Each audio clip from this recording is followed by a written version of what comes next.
apa yang kita bisa serving ke community itu justru. Instead of apa yang community itu bisa kasih ke kita sih. Oh, ini gue contohin nih, marketing 1.0 fokus pada produk, belinya dapat apa? Dapat produk. Marketing 2.0 fokus pada customernya. Pernah atau nggak pernah berpikiran, ini gue udah tahu jawabannya sih, akuisisi perusahaan lain?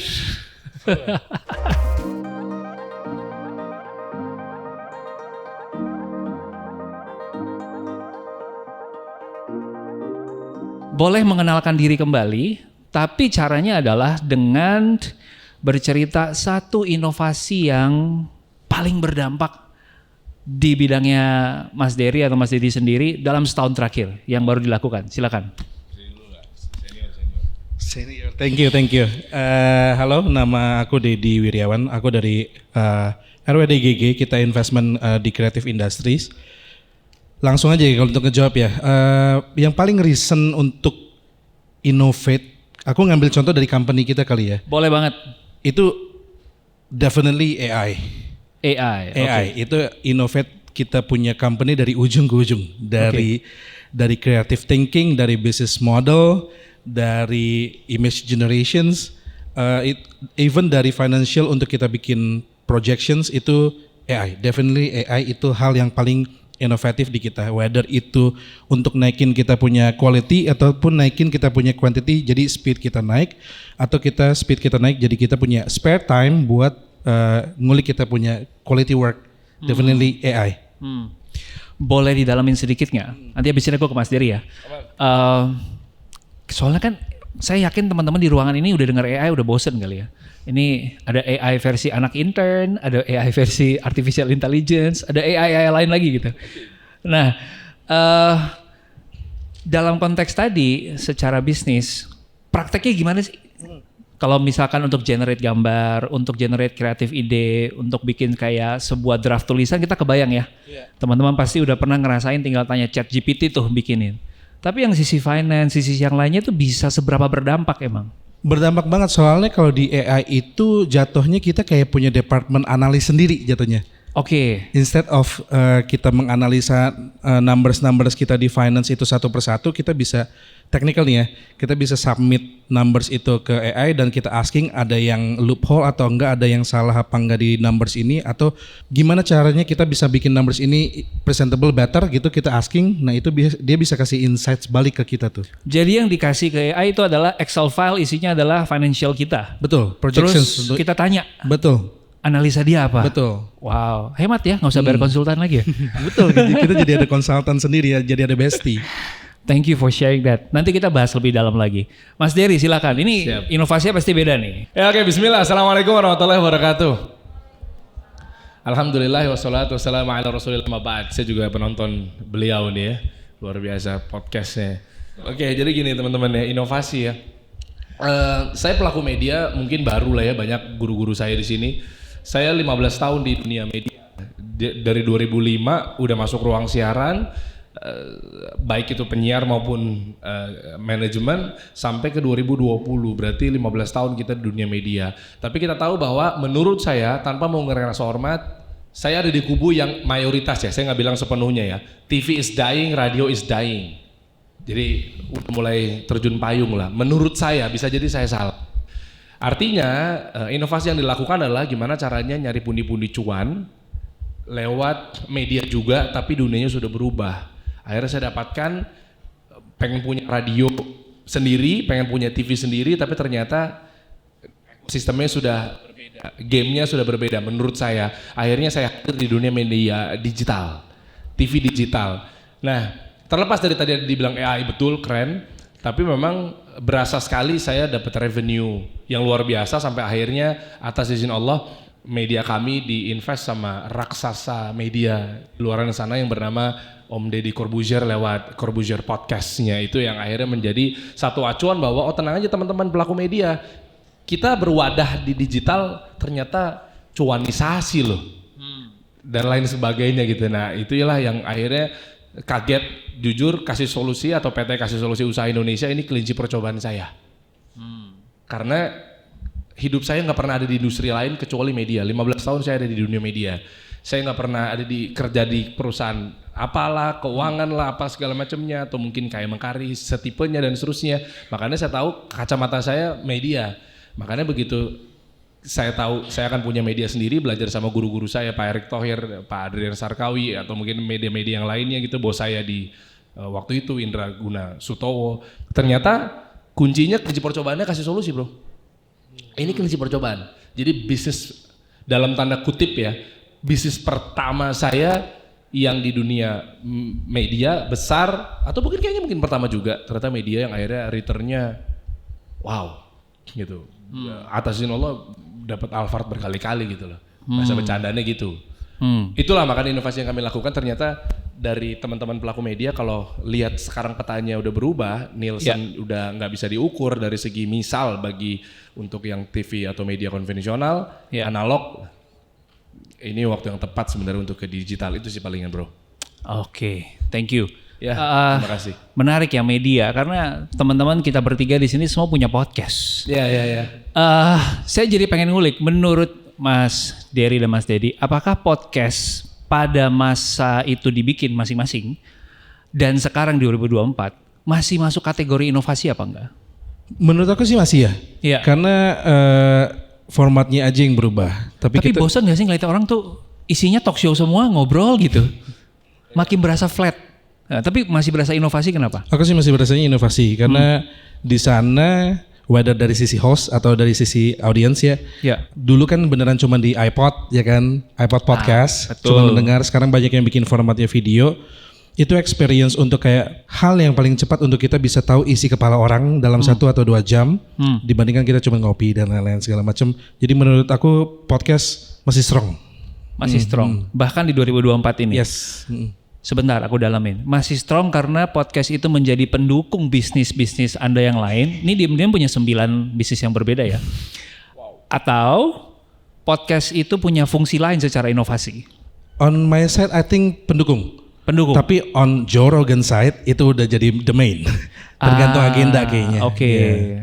Sorry, untuk siapa side? Joe Rogan. Oke. Jadi maksudnya podcast ini juga punya potensi untuk jadi yang besar banget. Betul. Oke. Mas Dery bisa nambahin? Oke, kita kembalikan aja ke dalilnya ya. Di tahun 1967 Profesor Albert Mahrabian, dia orang Iran, dia menjadi profesor luar biasa di University California of Los Angeles. Di tahun 67 beliau bikin penelitian.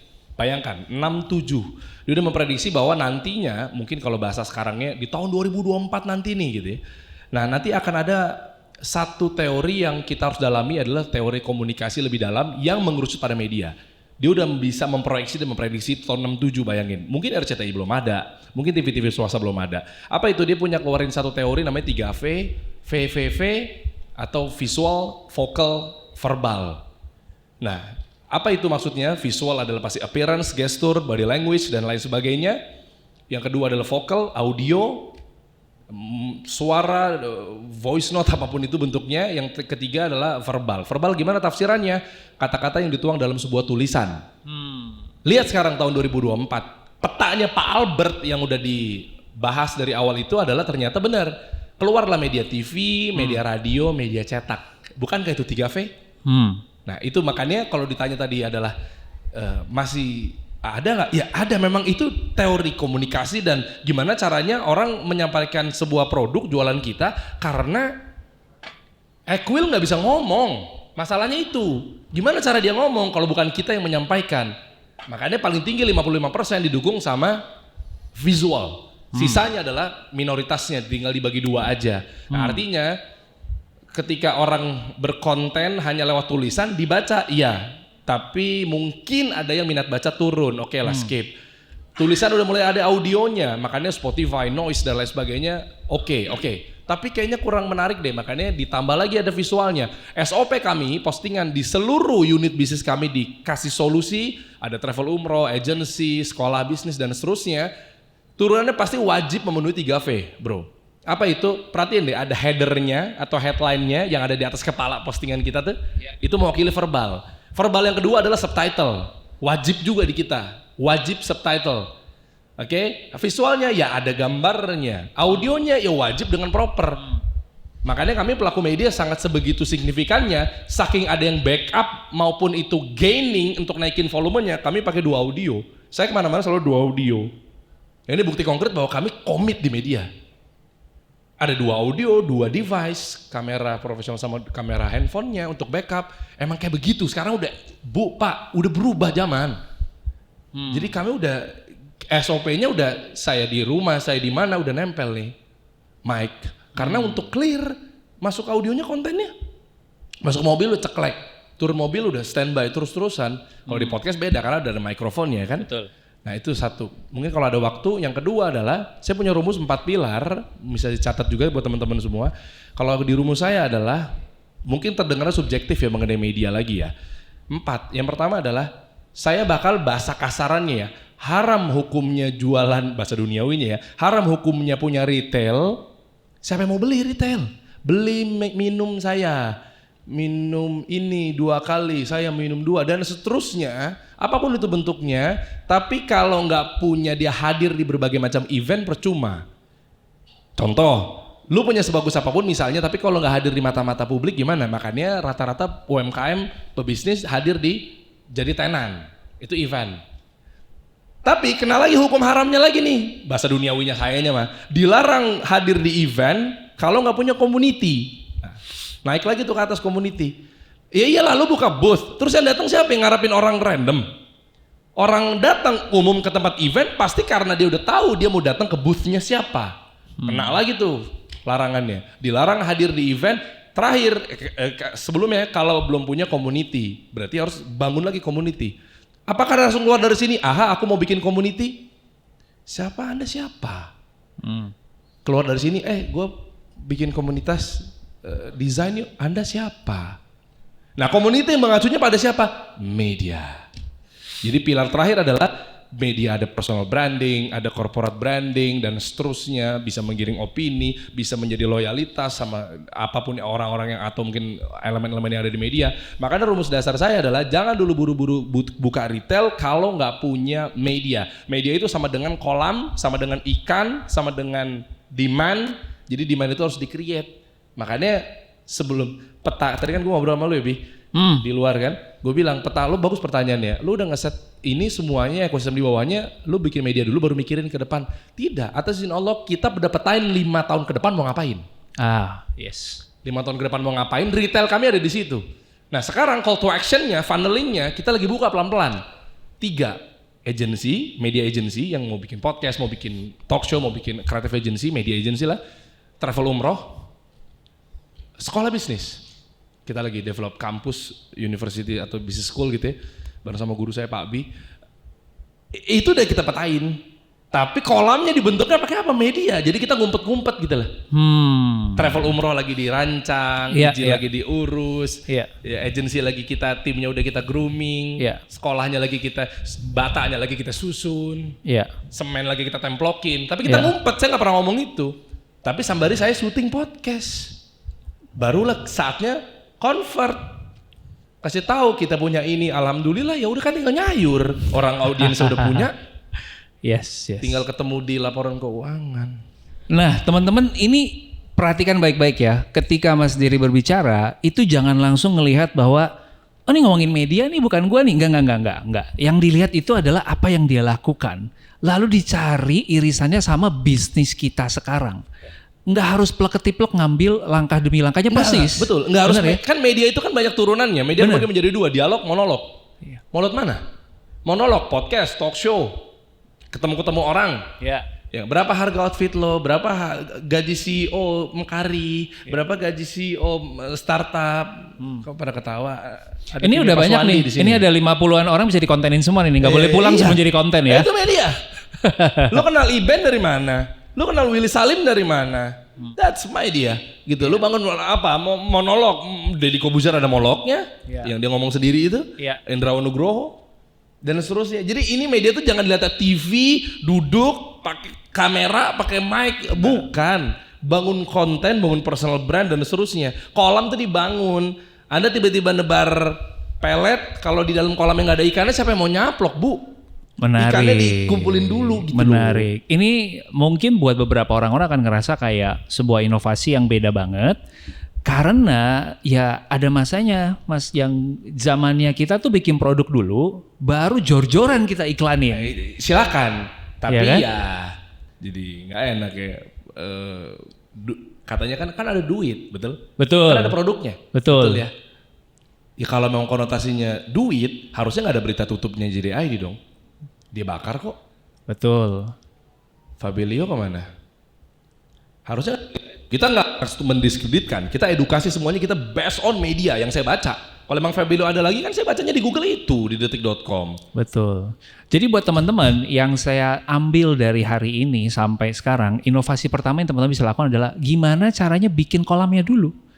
Ya kan? Ya secerdas video.com, Liputan 6 itu kan bikin kolam, Betul, exactly. Cerdas itu Liputan 6. Bener. Tapi ada satu angle yang menurutku agak menarik nih. Karena mungkin inovasi juga bisa pakai sedikit berbeda ya dengan caranya Mas Dery.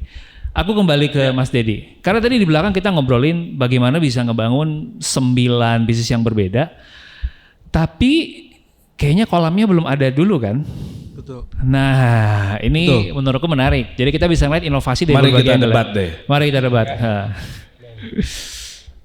Gimana tuh?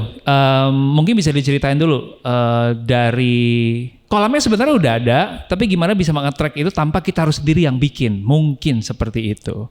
Silakan. Oke, pertama nggak ada kolam. Tetap harus ada kolam. Jadi Betul. kita nggak akan berdebat, Mas. Iya. Harus ada kolam. Nah, tapi kita itu tuh jadi kayak sambil menyelam, minum air, sambil bikin kolam. Jadi kita sambil kolamnya kita udah ada, tentu aja medianya untuk matanya itu kita bikin. Tapi along the way kita juga sambil develop the business. Karena aku setuju untuk yang kolam itu untuk media itu hal paling penting. Tapi kita juga nggak bisa juga menunggu membangun media dulu sampai jadi solid, sampai jadi besar banget baru kita doing the business. Mungkin kita bisa leverage dengan kita partneran orang yang udah well known secara personasnya. Jadi dia udah punya follower, udah punya user base, udah punya community. Jadi kita kerja sama dia. Dan juga mungkin mereka punya kolam kecil di belakang, which they network and partner. Itu juga penting.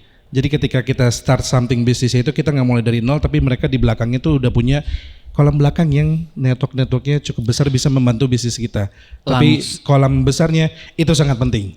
Langsung praktek dong. Iya. Yang di belakang tadi kita udah ngobrolin gimana caranya bisa ngegedein. Saya tuh sebenarnya pengen nanya cara kayak gini tuh nggak enak. Karena tuh sebenarnya buat host lebih enak. Wah, pelan-pelan dikulik-kulik gitu ya. Tapi karena waktu kita terbatas, ya sudah saya langsung aja. Kita Langsung bagikan aja. secara gratis, Karena praktis kok. saya pengen appreciate waktu teman-teman. Yeah. Jadi di belakang Mas Dedi ini cerita kalau punya cafe, punya restoran yang basisnya K-pop. Nah, ini menurut saya menarik banget untuk jadi case study buat inovasi buat teman-teman. Silakan, bisa diceritain tuh. Iya, jadi kita punya satu cafe di Tebet, itu namanya Nore. Itu kita bikin berdasarkan justru yang pertama kita angle itu tuh bukan makanannya. Yang pertama kita angle out itu tuh justru community-nya. Community-nya kita pengen community ini punya rumah untuk bisa ngumpul, untuk bisa berkaraoke bareng, untuk bisa merayakan ulang tahun idolnya.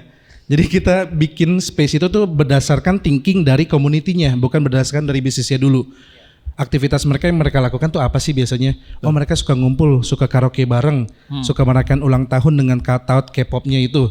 Ini berarti kolam yang sudah ada di luar sana. Betul. Oke, terus? Akhirnya kita cater itu kita bikin based on product market fit kita tuh, jadi kita ngeliat si marketnya, terus produk apa yang kita bisa offer, kita reach community-nya, kita bikin even dari bangunannya pun itu kalau kalian lihat nanti kunjungin aja Nore di Tebet, itu tuh beneran angle-nya berdasarkan apa yang dibutuhkan sama community itu, bukan apa yang kita pengen bikin untuk community itu. Jadi angle-nya kita nanya mereka, oh ada merch enak di bawah, oh ada untuk karaoke bareng itu enak di atas, dan space-nya harus open space, jangan terbuku-buku seperti ini.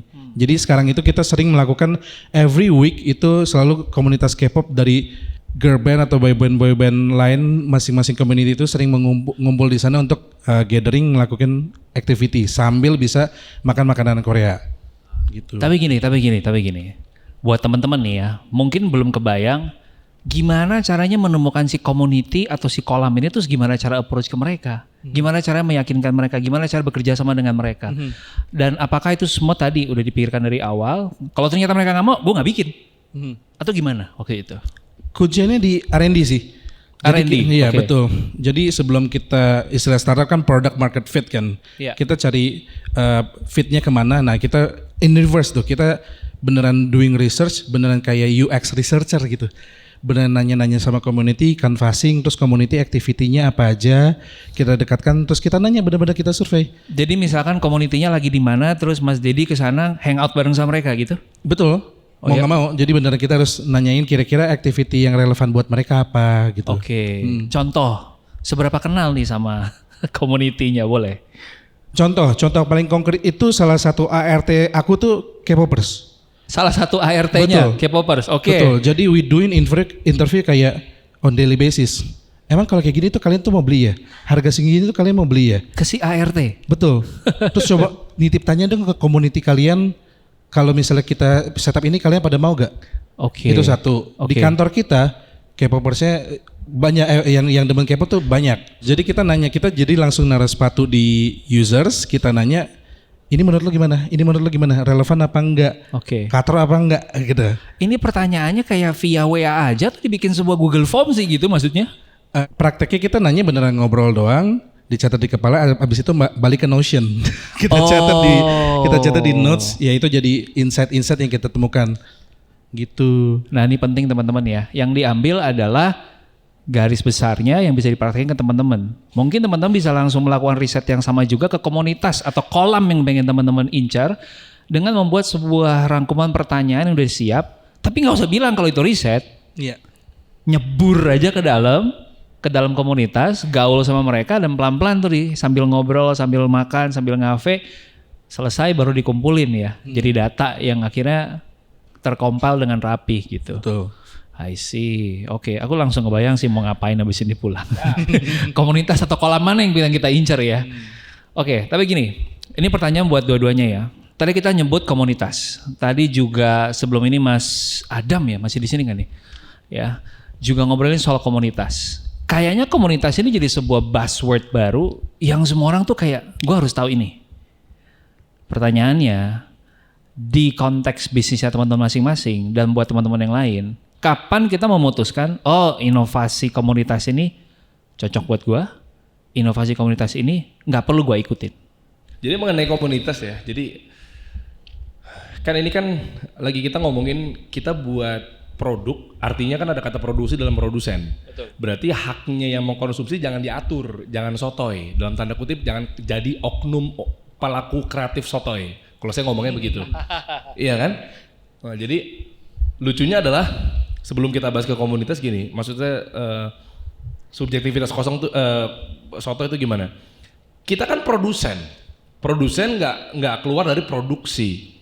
Terus tiba-tiba misalnya suami istri, suaminya nanya, mama lagi bikin apa? Roti buat kita jualan dan menyambung hidup. Oke, gimana cara jualnya? Toko sebelah jual 10.000, kita jual aja 9.000, pasti laku kok. Nah ini tingkat soto yang pertama nih.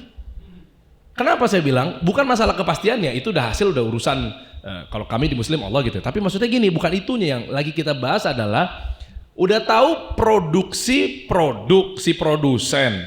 Terus yang mengkonsumsi, yang beli pasti konsumen. Tanpa nanya konsumen, terus diatur sotoy, tenang aja, jual aja harga murah, di diskon juga pasti laku. Mau tau buktinya konkretnya nggak? Kita cek aja. Suatu saat suami istri yang sama di jalan ke sebuah mall. Supermarket, ada roti ditaruh di meja, terus harganya dicoret jadi diskon, diturunin. Tulisannya paling murah roti semua tuh. Biasanya udah agak sore tuh. Termurah, promo, gila-gilaan. Apa yang ada di benak teman-teman semua? Jangan-jangan roti mau rusak nih. Tuh, ya kan? Tuh, nggak konsisten. Bener jawabannya, tapi nggak konsisten buat para yang bilang kalau di promo. Aneh nggak? Harusnya beli dong roti udah diturunin harganya. Katanya mindsetnya yang murah udah pasti laku. Tapi giliran begitu ada roti dikasih murah tulisannya, dikasih promo, coret, terus langsung persepsinya muncul. Roti demo kemarin, roti demo basi nih, roti demo berjamur nih, roti kemarin sore nih, roti nggak laku nih. Aneh, nggak konsisten buat para si oknum-oknum ini. Ini yang saya bilang, tingkat kesotoyan tinggi para pelaku usaha oknum-oknum ini adalah ketika urusan dalam mengkonsumsi diatur haknya sama produsen, padahal dia produsen. Mbok ya copot dulu baju produsennya, dia pakai dulu baju konsumennya. Kalau gue turunin harganya, gue diskon gimana ya? Roti udah mau kemarin nih. Berarti rumus dalilnya bukan diturunin harganya tapi dinaikin value-nya. Satu, nyambung nih masalah komunitas. Apa yang dilihat sama komunitas, apa yang dilihat sama konsumen dan seterusnya, berarti bikin produk yang lebih menyasar, lebih dekat dengan apa yang dimau sama orang atau komunitas atau konsumen. Itu yang benar. Jadi jangan bilang bahwa tenang, produk kami jagonya ayam, kata siapa? Kata produsennya. Produk kami kayak ada manis-manisnya, kata siapa? Kata produsennya. Produk kami bagus jahitannya, kata siapa? Produk kami mie pedas nomor 1. Produk kami terbuat dari kedelai pilihan. The best of the best, kata siapa? Kata produsennya. Kok sotoy banget gitu loh.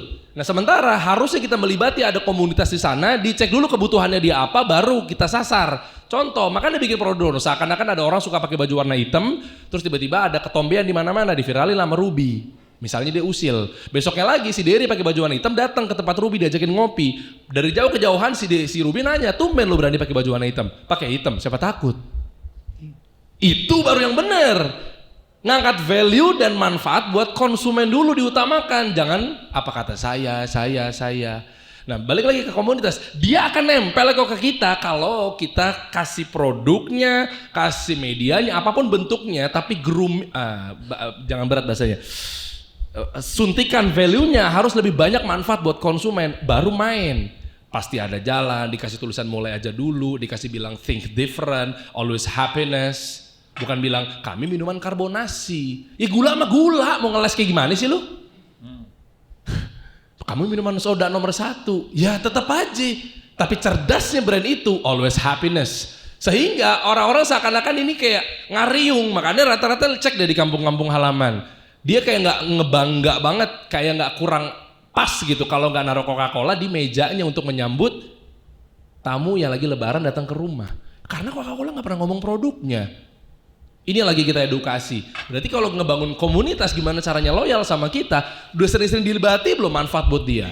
Ini lagi kita edukasi ke teman-teman pelaku usaha gitu kan. Jangan sampai kita bikin produk, jahitannya kami kemeja nomor 1, jahitan kami paling rapih. Bahan gosipannya begitu. Kenapa nggak bilang, nih pakai deh, dijamin bini lu ntar kelepak-kelepak. Nih lu pakai nih, lu pengen nggak? Istri-istri, lu pengen nggak suami lu mau buru-buru pulang ke rumah? Pakai daster yang ini. Kan nggak bilang beli daster kami dong, jahitannya kata elu. Sama kayak nih Ruby ahli di HR juga nih. Tahu bikin CV kan? Bikin CV di kolom skill. Iya. Biasanya apa? Microsoft Word 9 dari 10. Microsoft Excel 8 dari 10. Microsoft PowerPoint 7 dari 10. Terus harapannya, wah aku bener dipanggil interview. Bener kan gara-gara skillku bagus. Oke, datanglah ada manajer HR namanya Ruby. Terus harapannya gimana? Ruby nanya, yang ngasih nilai 9 siapa? Saya. Yang ngasih nilai Excel 8 siapa? Saya juga Pak Ruby. Yang ngasih nilai 7 Microsoft Word, Microsoft PowerPoint, saya juga. Terus berharap begitu manajer HRD yang bernama Bapak Ruby itu, Ruby ngomong gini, karena kamu menilai diri kamu sendiri, kamu layak kerja di perusahaan kami. Paul, kentut, aneh banget. Jadi gitu cara main usaha kita. Kacamata kami nomor 1, kokoh, paling kuat. Kata lu Paul, aneh banget. Nah itu lagi kita edukasi. Terus mau nge-grab komunitas, 1 aja cost per akuisisinya gede. Nyuruh orang download harus ngeluarin 1 juta. 1 makanya bangun medianya, bangun kolamnya, lebih sehat kerjanya. Ads juga kagak dipakai. Sebentar, aku dalamin lagi. Berarti dalam konteks Mas Dery ngelihat tadi komunitas sebagai sebuah kata yang seksi, apakah akan dipakai dan kalau dipakai caranya gimana? Kalau enggak kenapa? Iya, dia akan ngikut. Dia akan ngikut. Jadi kasarnya gini, kasih solusi nggak akan bikin kayak tadi ya, kasih solusi bapak-bapak kumpul komunitas gitu. Itu akan terkonvert, pasti kita akan bilang bapak-bapak kita kumpul di sini yuk. Tanpa mengurangi rasa hormat ya buat pelaku yang mungkin Mas Dedi punya caranya. Ya. Kita setuju sekali dengan kita grooming, kita nyamperin ke komunitas apa segala macamnya. Cuma mungkin saya berharap, subjektif saya adalah bapak-bapak, misalnya audiens saya bapak-bapak misalnya, ya kan. Tadi lu bilang katanya apa sih istilah K-popers apa segala macamnya. Kan tinggal kita ngomong. Kita posting selama sebulan bahas tentang bapak-bapak. Iya. Kita lihat responnya gimana. Iya. Misal, ya kan? Misalnya channel saya adalah seputar bapak-bapak misalnya. Saya undang bagaimana cara bapak masang stop kontak, benerin aki, apa kayak kita undang montir-montir, kan kebangun di situ tuh. Iya. Habis itu ujung-ujungnya, kita kumpul yuk bapak-bapak yuk di mana? Ini acara persembahan dari Makari Conference. Jadi temanya pada bapak-bapak semuanya.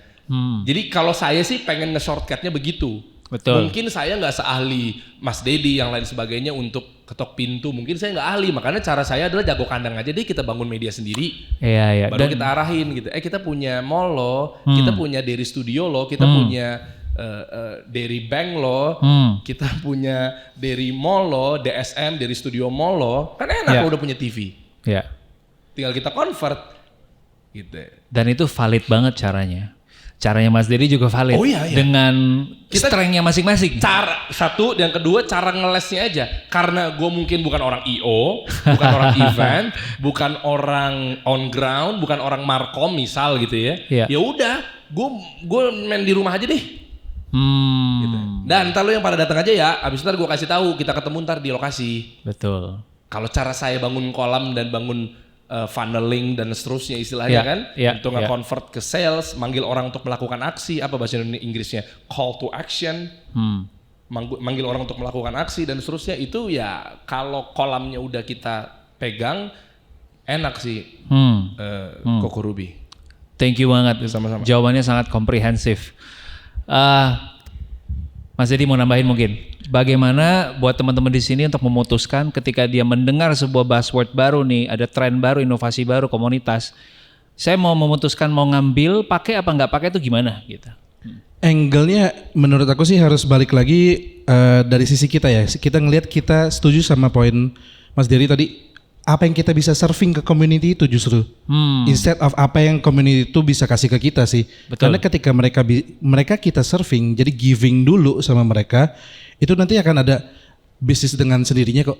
Itu bakal ada nanti growing community dengan sendirinya kok. Tapi dari sisi kita itu as a pebisnis gitu, apa yang kita bisa kasih ke community itu, yang nanti bisa pada ujungnya leverage balik ke bisnis kita. Betul. I see. Ini di case-nya Mas Dedi waktu itu berarti apa yang dikasih nih ke si community itu? Kalau yang spesifik di Korean tadi itu yang kita kasih beneran kita kasih akses mereka untuk ngumpul di ruangan itu tanpa minimum charge, bisa dipakai dengan free, boleh ngajak community. Nah dari situ kan promotion cost atau enggak misalnya kita breakdown sampai CAC cost-nya jadi rendah gitu kan. Iya benar, pakai aja gitu. Oke, smart, interesting. Tapi gini, aku masuk ke rasa penasaranku yang berikutnya ya. Ngambil sebuah inovasi kan pasti ada resikonya buat kita gitu. Nah, ada contoh konkret nggak sih yang dari pengalaman teman-teman berani mengambil satu resiko yang besar demi inovasi yang signifikan banget? Jadi gini teman-teman, resiko itu bisa diminimalisir asal tahu dalilnya. Catat ada 6. Nah dalilnya gimana? Bagaimana cara, kan tadi akhirnya muncul pertanyaan di ibu-ibu bapak-bapak semua kan. Terus gimana cara bangun konten? Gimana cara bangun kolam? Pasti ujung-ujungnya itu kan. Dalilnya apa? Cara bangun konten yang insya Allah potensi FYP dan seterusnya. Ada 6. Yang pertama adalah saya ngambil berdasarkan penyebutan pertama berarti nomor 6 dan artinya itu engagement paling kecil. Nah ini agak kontroversi nih. Yang keenam adalah promotion. Promotion gimana? Bagi-bagi duit. Bukannya gede bang, ngasih giveaway. Bukan gede bang kan gitu kan munculnya kan. Saya taruh berdasarkan dalil, data, riset dan lain sebagainya. Promotion itu adalah promo. Salah satunya adalah bagian dari potong-potong harga, ngasih-ngasih diskon, ngasih-ngasih bundling, buy one get one, sampai bagi-bagi duit. Itu kan sama aja. Bedanya duit lu mau dikasih apa mau ditempelin ke produk. Pertanyaannya, kalau nggak promo? Nggak dibeli. Makanya itu paling kecil. Jadi mohon maaf, tanpa mengurangi hormat, Anda sudah terkungkung, terbudaki sama angka kembar. Itu satu, promotion. Nah jadi hindari konten itu. Sering kasih diskon itu hindarin. Yang kedua atasnya adalah ada connection. Connection itu adalah menghubungkan antara audiens sama rumahnya atau Ruby. Akhirnya gue bikin vlog, bedah rumah, bedah kamar. Bedah kamarnya Ruby, bedah rumahnya Ruby yang dipakai sama Atta Halilintar, Ria Ricis, itu bangun personal brandnya lewat itu biasanya. Ini kan bedah saldo ATM atau apapun itulah. Itu namanya connection, vlogging dan seterusnya. Naik ke atas ada conversation, konten-konten tanya jawab. Berapa harga outfit lo? ya kan? Berapa gaji CEO? Apa mobil Pak Suwandi Mekari? Enggak ya, enggak apa itu. Jadi personal ya. Lanjut. Naik lagi ke atasnya ada namanya entertainment, hiburan. Kok nomor 3 bukannya lagi viral tuh? Nah ini nyambung media nih bro. Kenapa gue gak ngambil adalah konten yang kayak Denny Sumargo, Deddy Corbuzier meskipun itu keren, tapi mungkin saya nggak punya ilmu di situ. Kenapa? Karena spike-nya mau di depan apa di belakang? Ngundang dia viral, ya tapi kan 10 tahun kemudian anak gua umur 17 tahun, anak gua sekarang umur 7 tahun yang pertama, terus bakal nyari gitu. Arhan, nggak ada hubungannya. Kenapa nggak dia nyari dengan ini yang kedua nih? Nomor 2-nya adalah bikin kontennya, bangun medianya dengan inspiration, kisah hijrah, kisah tobat, kisah sukses, kisah jatuh bangun, kisah berdarah-darah. Rumusnya biasanya kalau inspiration ada before after. Before after itu gimana? Itu wajib tuh dipakai tuh di judul maupun di thumbnail atau di titling atau di judul YouTube-nya atau di SEO-nya. Gimana maksudnya? Dulu begitu aku suka bangun tidur tuh leherku suka pegel-pegel, tapi semenjak kenal klinik Tongfang itu namanya before after. Lah ini serius, ini contohnya, contoh bercandanya, bukan bercanda sih, emang ada brandnya kok.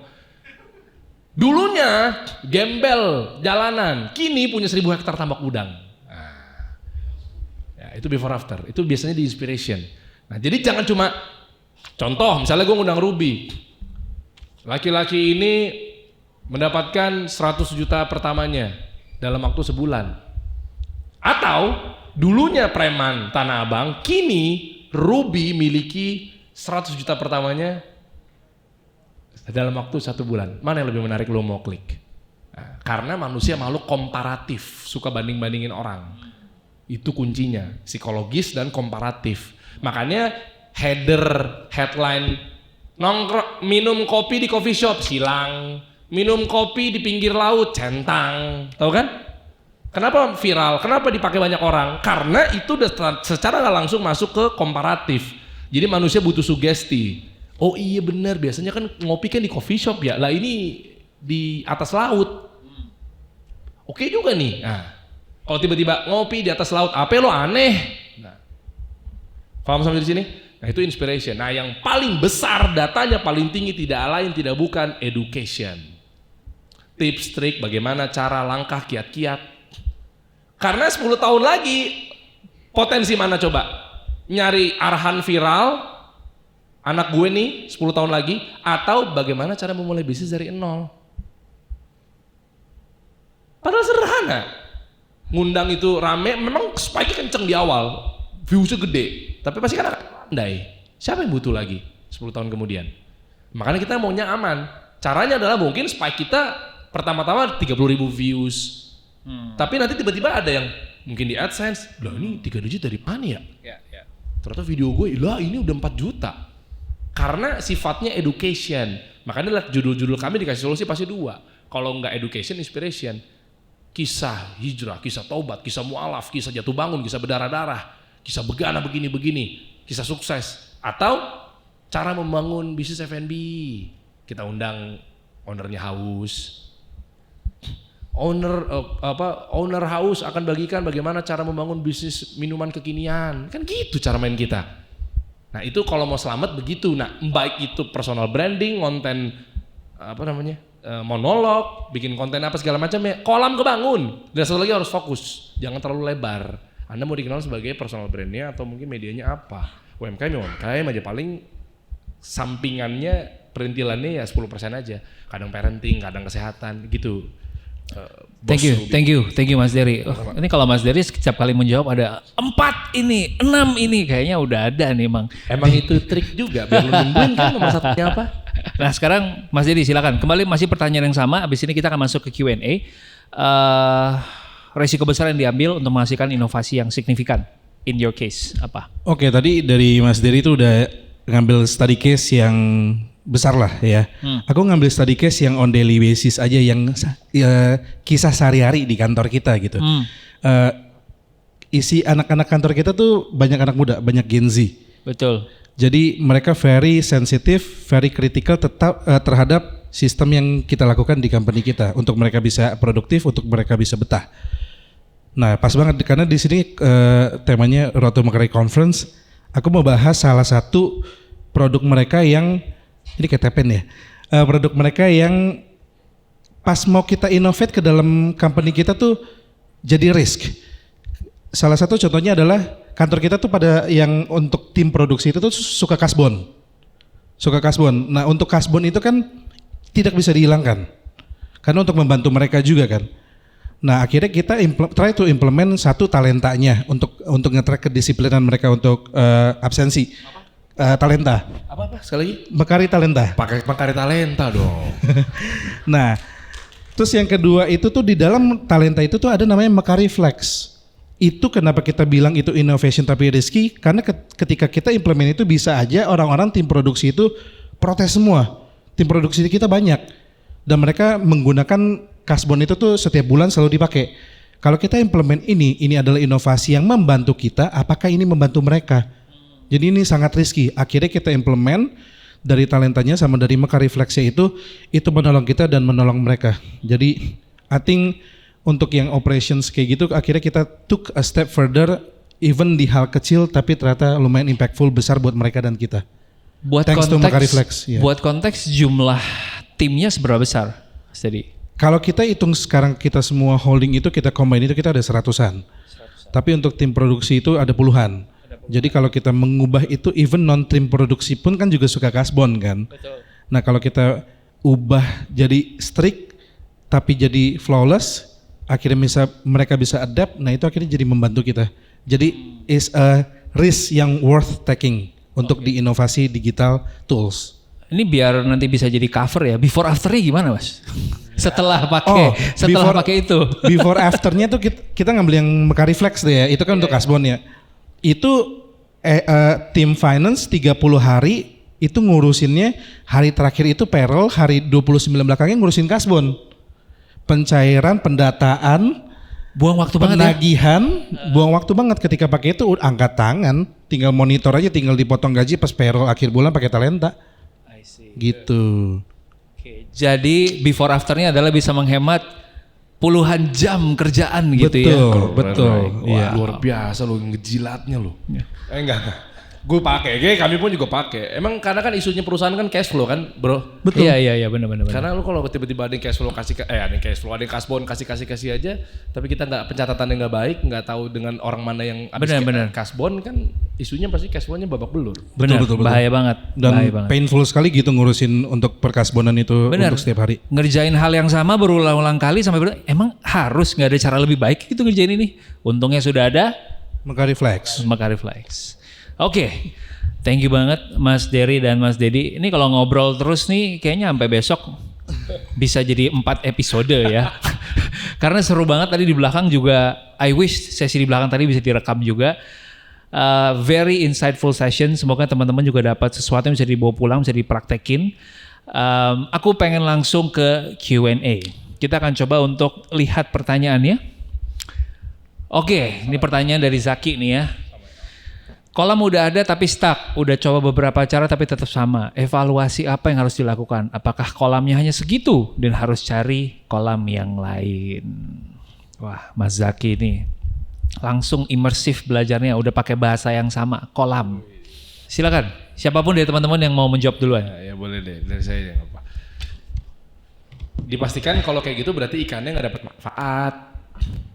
Ya gimana? Sebelum teman-teman eskalasi menambah, cek dulu deh. Kalau gitu sosro salah dong. Padahal sementara kita tahu itu luar biasa penjualannya. Ya kan? Dia fokus tentang teh botol rasa original. Ada gitu teh botol rasa strawberry? Dia bikin intellectual property baru, dia bikin entitas baru namanya fruity.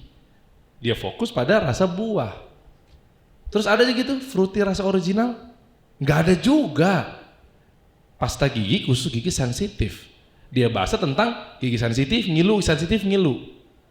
Nggak ada tuh si brand itu bahas gigi berlubang, nafas segar, bau mulut, gigi putih, whitening.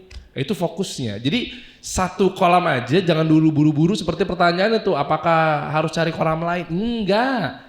Indonesia luas semua, sampai mana sih? Nah, sampai revenue berapa? Revenue perputaran setahun 100 miliar pun juga itu masih kurang. Belum berbicara yang di existing, belum yang retainer, belum yang repeat order panjang. Bahayanya ketika cari-cari sibuk ngurusin kolam baru lagi, biaya untuk mengakuisisi satu konsumen nambah lagi. Cost per akuisisi. Keluarin 1 juta untuk ngejar 1 downloader, mahal banget. Untuk orang bela-belain download mungkin apps kita, mungkin beli 1 botol kita harus ngebakar duit berapa, mahal banget. Kalau bisa mungkin 300 rupiah, kenapa 500 rupiah? Nah berarti harus maksimalin. Nah berarti saya tutup dengan caranya gimana? Manfaat ada banyak selain 6 pilar yang tadi. Yang berikutnya adalah marketing kebagi menjadi 4, bahkan sampai 6. Profesor Philip Kotler udah merangkum marketing 1.0, marketing 2.0, marketing 3.0, marketing 4.0 dan seterusnya. Ini kalau udah ngomong gini udah pada nyengir-nyengir nih. Memang katanya audiens saya spesialisasi saya di marketing evolution. Makanya sengaja saya keluarin di akhir nih. Karena ini jalan pintasnya bermarketing sebetulnya. Marketing 1.0 fokus pada produknya. Lu jajalin produk, kolamnya kasih produk, kasih email marketing, kirimin lagi, baru promo, beli sekarang, murah. Itulah makanya keluar kata-kata, gitu-gitu aja apakah gue harus cari kolam baru, lu kasih produk mulu udah tahu nggak perlu diajarin, ini air. Tapi bisa-bisanya lawannya ini air yang manis, satu keluarin kampanye marketingnya fokus. Nggak bisa bedain antara Sandi Sondoro sama Narji, itu perangnya mereka berdua tuh. Iya, satu ngomongin produknya manis, dia sibuk di situ, satu lagi ngomongin fokus. Salah satu tolak ukur kampanye marketing adalah ketika dibecandain di tongkrongan. Gue salah ngomong, Ruby ngecengin gue, kurang aku lo minum sana. Ini simpel, fokus. Dihajar lagi balik lagi, air minumnya Raisa, hajar lagi balik lagi nih air minumnya keluarga, macem-macem. Nggak ngomongin tentang produknya. Ada yang pakai Rolex di sini. Gara-gara mesti di tepat waktu, kentut, bohong. Sini tepat waktu, jangan sama gue jam 9 kurang 5, tenang aja mah. Karena aku pakai Rolex tepat waktu kok, gitu. Karena lu biar kelihatan kaya. Karena brand-brand itu nggak ngeluarin produknya, dia ngeluarin value-nya. Nah makanya dinaikin cara kampanye marketingnya, kolam yang udah ada, kasih. Jangan pakai marketing 1.0 mulu, hijrah ke marketing 2.0.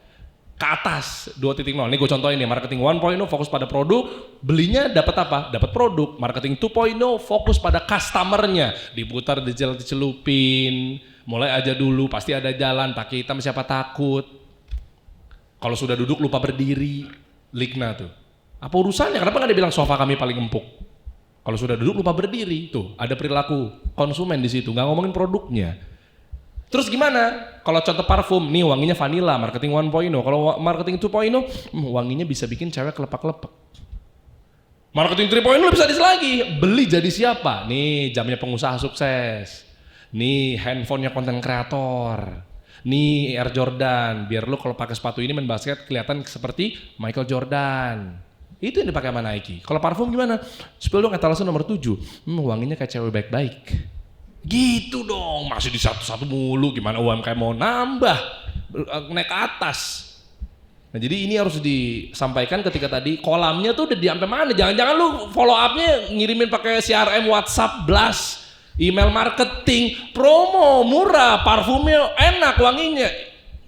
Hijrah, taubat, astagfirullah. Itu mungkin dari saya, silakan Mas Deddy Kobuzier. Silakan. Banyak hal sih ya, tapi mungkin secara technical level ini untuk menemukan jawabannya itu tuh harus pengulangan yang banyak, iterations yang banyak.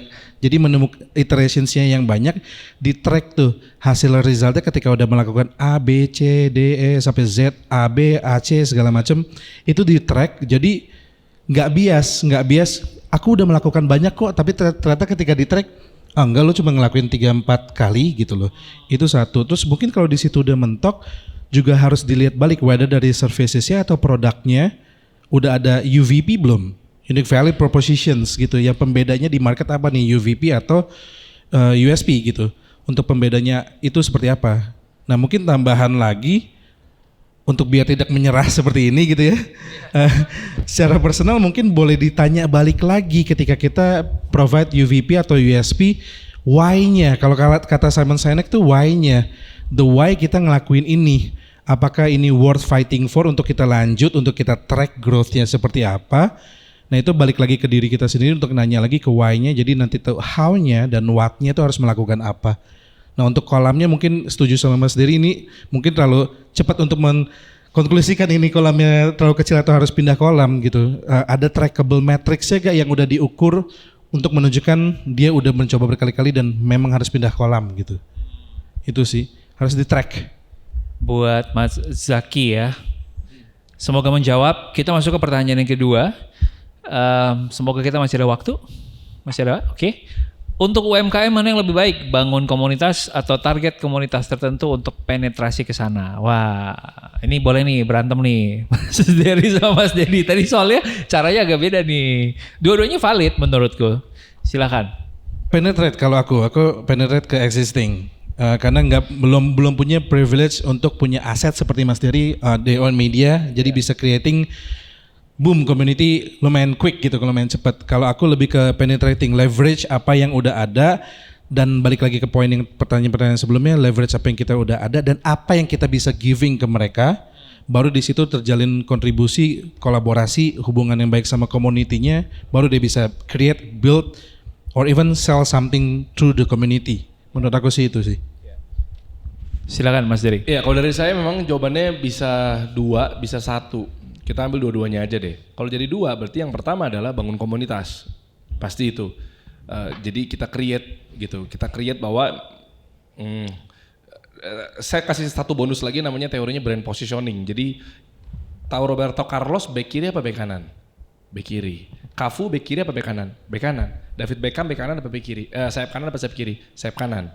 Ryan Giggs sayap kiri apa sayap kanan? Sayap kiri. Tahu dari mana? Karena posisinya dia jelas, konsisten. Saya tambahin lagi, jadi kalau bangun komunitas harus digandeng, nanti ini sebenarnya nyambung nih ke yang kedua-duanya. Bisa dengan membidik komunitas tertentu karena pakai posisi kita jelas. Gimana? Alhamdulillah atas izin Allah, gimana nggak komunitas UMKM merapat ke kami? Karena posisi kami dari awal adalah hanya fokus pada UMKM. Gitu. Itu namanya brand positioning. Jadi agar kita nempel ke benaknya konsumen lebih cepat, kita harus pilih kerucut. Kalau bahasanya sekarang apa? Niche ya. Niche market, tajam, kerucut. Jualan teh botol sosro, sos apa original aja. Ada kata kopi dalam Kenangan, ada kata donat dalam Dunkin, ada kata pizza dalam Hut, ada kata fried chicken dalam Kentucky, ada kata burger dalam King. Itu fokusnya dia yang digaungkan. Meskipun 5-10%-nya lain-lain. Toh kopi Kenangan juga jualan roti juga gitu. Tapi dalam 7 hari postingan, kalau analoginya postingan ya, 6 harinya Senin sampai Sabtu bahasnya kopi doang. Minggunya baru yang lain. Posting roti atau lain-lainnya, posting green tea atau apapun itulah yang menjadi omset pemasukan baru atau stream income. Gue dari tadi kehati-hatian takutnya pada kagak ngerti ya bahasa-bahasanya ya. Gue cari yang, makanya gue pakai bahasanya memanggil orang untuk melakukan aksi gitu aja deh biar pada paham ya. Gitu. Kehati-hatian gue takutnya grammar Inggris saya berantakan. Diplomatis begitu. Nah, lanjut, artinya adalah berarti harus kalau digabungin keduanya, membidik ke komunitas tertentu bisa asal tetap kita bangun konten edukasi, inspirasi kalau versi saya. Bagaimana apa komunitas sebut ya? Komunitasnya apa sih? Misalnya komunitas ikan cupang gitu. Bagaimana? Random aja ya. Ya udah bagaimana cara nguras kolam, bagaimana cara ganti akuarium, bagaimana kasih obat ini, bagaimana cara mengkibarkan siripnya, apapun itu undang orang-orang pecinta cupang misalnya. Tapi fokus di situ. Nah, secara nggak langsung kan dua-duanya kena. Kita lagi ngebangun sendiri, dan yang kedua adalah yang pada nyebar kemana-mana tanpa harus kita samperin satu persatu, mata mereka ke kita. Kan SEO-nya akan kecari, masa sih si pelaku praktisi cupang nggak nyari di Google sama nggak nyari di YouTube. Sorry, cara mengganti air kolam cupang, masa sih nggak nyari itu? Nempel lah kita di situ. Kalau jawaban saya seperti itu. Oke. Terima kasih. Sama-sama. Kita kembalikan. Terima kasih. Satu pertanyaan lagi supaya kita bisa tutup ya dengan baik. Oke, langsung. Dalam kondisi buying power rendah seperti ini, apakah ada hal lain yang bisa dilakukan selain pricing strategy dan up value untuk niche service industry? Ya, berarti ketika buying power rendah, berarti kita has to unique something to offer kan, yang pembeda dari yang lainnya. Karena kita udah nggak bisa lagi nih, misalnya anggap ini udah di red ocean, kita udah nggak bisa main pricing strategi lagi segala macam. Balik lagi ke poin yang tadi, udah harus ngasih unik yang bisa kita offer dibandingkan yang lain apa? Karena kita nggak mungkin bisa turunin harga, tapi kita bisa naikin value. Gimana kita naikin value tanpa naikin cost?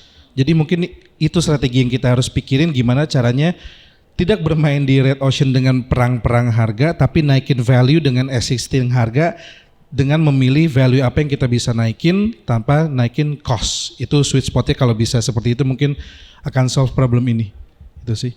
Mungkin aku kasih underline di situ, dia menyebutkan garis bawah, di bawah sini dia bilang service industry. Berarti sebenarnya kalau service marginnya harus cukup gede ya untuk bisa bermain di situ. Nah, kira-kira dengan konteks itu Mas Dery menambahin apa? Iya kan tulisannya kan di situ kan, apakah ada hal lain yang bisa dilakukan selain pricing strategy? Pasti, karena kalau ngomonginnya harga udah ketinggalan zaman juga, ngomongin 4P udah nggak works lagi dipakai, produk, price, place, promotion gitu. Itu semuanya 4 kata itu mewakili produsen. Mau ngapain sih orang yang beli lu konsumen gitu loh. Yang bikin produk produsen, yang bikin harga produsen juga, yang naruh tempatnya strategis apa enggak produsen juga, yang ngasih promo produsen juga. Makanya hijrahnya ke 4C. 4P jadi 4C, di marketing 2.0 itu 4C. Customer, cost, convenience, communication, nanti kita bahas di lain waktu. Nah intinya kayak begitu. Nah terus kalau tadi up value untuk nih service industry, iya harus dipakein value, udah gimana lagi caranya. Nah untuk nih service industry berarti niche kan, kerucut. Berarti ini apa? Jasanya ya? Servisnya ya? Industri jasa. Ya harus kerucut. Mau kemana? Nggak bisa kita semua jasa. Nggak bisa. Bahkan saya pernah ngasih satu materi, kalau ditambahin dengan kata niche di sini, value akan naik, nilai akan naik kalau semakin kerucut, semakin banyak yangnya. Itu bahasa saya diajarin sama guru saya Pak Subiakto. Apa itu yang? Yang pertama, lu mau bikin podcaster? Iya, yang apa? Mati nggak tuh? Podcast yang apa? Iya, yang ngomongin apa? Juga bikin podcast nih. Oh, yang ngomongin bisnis nih. Oke, selamat kita. Bisnis doang gitu. Karena kan kami jasa. Media jasa. Oke. Terus yang apa lagi? Mati nggak dikejar lagi? Bisnis ada 3 Der. Bahkan mungkin 4, ambil 3-nya aja deh. Mikro, tengah, makro. Mati nggak tuh? Mikro aja deh Pak. Oke siap. Berarti ngomongin bisnis yang khusus UMKM ya. Awas lo ngomong ekonomi makro. Oke siap. Terus yang apa lagi? Mati dikejar lagi gue. Kan ada 2 metodenya. Konvensional apa syariah? Oke, malu sama jenggot. Oke, syariah. Makanya kasih solusi ketika keluar itu podcast yang ngomongin bisnis seputar UMKM Muslim. Tadi kan disebut sama Ruby di awal kan? Ya. Nantinya keluarnya sembarangannya ngundang parenting nanti, pelan-pelan kita funnelnya kita buka pelan-pelan. Kita lebarin pelan-pelan. Kok bisa jadi eksklusif kalau jadi niche? Omset kita dikit dong. Nah, ini apa ya kalau di istilah Islam tuh syubhat. Jasa ini, maksud lu mau jual jasa apa sih? Semua lu borong. Palu gada itu kalimat yang paling saya benci di muka bumi. Karena tidak ada dalil dan bertentangan sama dalil bisnis mau mikro makro. Nggak ada istilah palu gada. Bawa dalilnya, saya kasih 30 juta cash kalau ada profesor yang ngomong tentang kamu palu gada. Selamat. Saya udah pernah riset. Makanya saya kesal banget ada oknum-oknum didengar publik lagi. Bisnis lo apa? Oh palu gada aja. Menyesatkan orang itu. Jadi terlalu lebar, itulah mudah-mudahan kejawab. Jadi pertajam lagi niche-nya ya. Ya Harus. Karena yang. Oke. Ya, belum tahu jawabannya kan? Tadi belum clear. Kenapa harus kerucut? Istri kita aja dari rumah mau beli baju, terus suami bilang, tuh toko baju, nyampe mall nih. Kenapa ada kata-kata, ntar aja deh lihat-lihat dulu. Karena nyampur, cek aja. Apa coba persepsinya? Kalau kerucut fokus, dipersepsikan eksklusif, naik value-nya. 1. Dipersepsikan komplit, naik lagi. Dipersepsikan fokus, ngerti nih orang expert di bidang ini, naik lagi. Gitu cara bangun value. Jadi orang banyak salah kaprah, stream income kita banyak. Nanti kalau udah jadi, udah sebesar itu baru punya banyak. Ya sekarang udah saatnya saya manen. Makanya ada travel umroh kita keluarin. Kan awal-awal emang agensi sekolah. Iya, iya. Baik sangkanya saya sama Mas Dedi udah sampai banyak, berarti memang udah apa ya? Udah revenue oriented masing-masing gitu loh, udah cakep. Ini baru mau memulai nekat. Itu yang kita lagi coba edukasi ke kawan-kawan gitu loh. Banyak pilihan, udah nambah masalah. Penting. Emang lu kata nambah cabang kagak nambah masalah? Itu kan, nambah SKU nambah masalah, percaya deh. Kita udah berkali-kali bangkrut, ade nurut sama kakak. Jangan ya Dek ya, jangan. Jangan ya Dek ya. Thank you banget. Saya berharap teman-teman dari 3 pertanyaan tadi semakin mendalami lagi sesi kita hari ini. Semoga yang bertanya juga dapat jawabannya, bisa langsung dipraktekin. Sebelum kita tutup sesi ini, kita akan main satu game yang seru dulu, Mas Dery dan Mas Dedi. Begini-beginian lagi ternyata Mbak Kari luar biasa. Saya akan kasih pertanyaan, teman-teman bisa langsung menjawabnya pernah atau nggak pernah. Lalu alasan singkatnya, saya akan batasin. Setiap orang jawabannya maksimal 30 detik. Ya, langsung aja ke pertanyaan, oke? Ini bareng gitu? Iya, barang diangkat, jawabnya gantian. Oke. Pernah atau nggak pernah berpikiran untuk tutup perusahaan? Tutup perusahaan? Pernah lah. Oke, silakan dijawab 30 detik. Jadi pernah. Kenapa? Pernah lah, udah bertahun-tahun nggak menguntungkan, tapi idealismenya pengen, akhirnya realitanya menang. Jadi akhirnya pernah berpikir untuk tutup dan pernah nutup. Beneran tutup? Oke. Beneran tutup. Betul, jangan kan mikir kita nutup berkali-kali kok. Saya orang branding, orang brand. Kenapa? Karena rumusnya adalah sebelum di branding sama orang, kita harus nge-branding dulu perusahaan kita. Ente ngasih diskon di branding, terus mau ngapain? Udah dicap brand diskonan. Babak belur loh. Percaya deh, tutup tuh perusahaan udah dicap brand diskonan, terbudaki sama dikit-dikit diskon, kalau nggak diskon nggak rame. Nah itu kurang lebih. Jadi Itu yang bikin perusahaan itu tutup. Iya betul sekali. Oke, pertanyaan berikutnya. Pernah atau nggak pernah punya pengalaman rival jadi rekan kerja? Nggak pernah. Oke, yang pernah dulu kalau gitu. Karena waktu itu ngerasa bahwa ya gue saingan sama lu lah, ya kan. Tapi ternyata yang kita nggak lihat adalah setiap orang expertnya beda-beda. Makanya gue ajak bareng, gara-gara ternyata dia bisa menutup lubang yang ada di gue. I see. Nah jadi nggak mentang-mentang industrinya sama, gue berantem sama lu. Tapi ternyata dari backgroundnya udah beda. Let's say kita contoh kasus aja, dia orang keuangan, gue orang marketing. Itu kan udah berbeda tuh. Ya. Berantem terus kan di perusahaan Yeah. kan. Nah ya udah, tapi bisnis kita punya sama nih industrinya. Gue sikat habis-habisan. Pas nggak lama, tampang-pang dia sikat gue sikat dia, baik itu black campaign atau white campaign atau apapun itu bentuknya. Ujung-ujungnya ada saatnya waktu itu bareng. Karena ternyata ya udah, memang kenapa sih kita nggak buat perusahaan bareng? Lu yang nyetop gas, lu yang ngerem mobil ini, gue yang ngegas mobil ini. Marketing kan ngegas, orang keuangan kan ngerem. Kan polanya itu. Ya kenapa nggak bareng-bareng di mobil ini dijalankan biar nggak tubrukan? Kenapa demen banget sih nerobos-nerobos lampu merah gitu istilahnya. Mantap tuh, cocok untuk jadi salah satu episode podcast ya. Kisah langsung viral tuh. Kisah rival jadi rekan kerja gitu ya. Oke, pertanyaan berikutnya. Pernah atau nggak pernah pede dengan strategi yang dilakukan, tapi ternyata malah gagal? Kayaknya setiap hari ya. Pernah. Ya sekitar 12 tahun yang lalu ya. Cik gaya banget gak. Boleh cerita yang paling terakhir. Pede sama strategi tapi ternyata malah gagal. Saya? Iya. Memang saya hobi sekali terkait kelinci percobaan. Karena saya percaya fundamentalnya bahwa ada namanya customer behavior. Perilaku konsumen harus kita sasar. Cuma kan perilaku kan bisa satu macam ya bro. Banyak. Salah satu travel umroh gue sendiri. Yang pertama gaya yang gue mainnya kayak gini akhirnya boncos gila-gilaan. Jadi bedanya adalah perilakunya aja. Anggaplah gini deh, yang pertama gaya perilakunya misalnya gue suka ngopi. Yang kedua gue suka berenang. Orang yang suka jalan-jalan lebih ke ngopi apa ke berenang? Karena kan traveling berenang nih.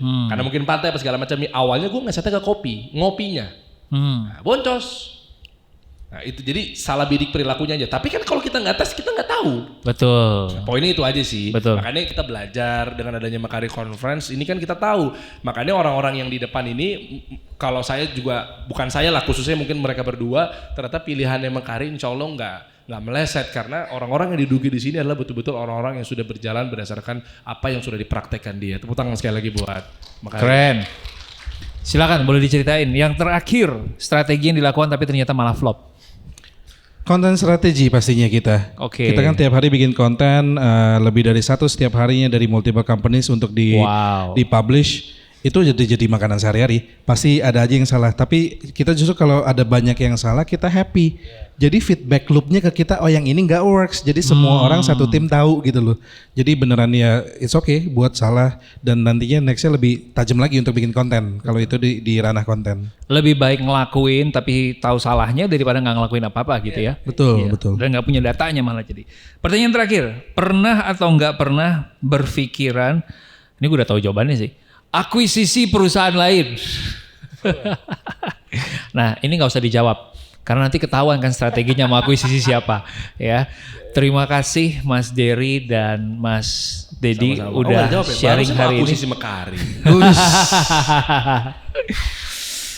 Nah teman-teman itu tadi sesi kita Hacks to Unlock the Innovations for Shaping Indonesian Business dalam rangkaian acara Road to Mekaari Conference Jakarta.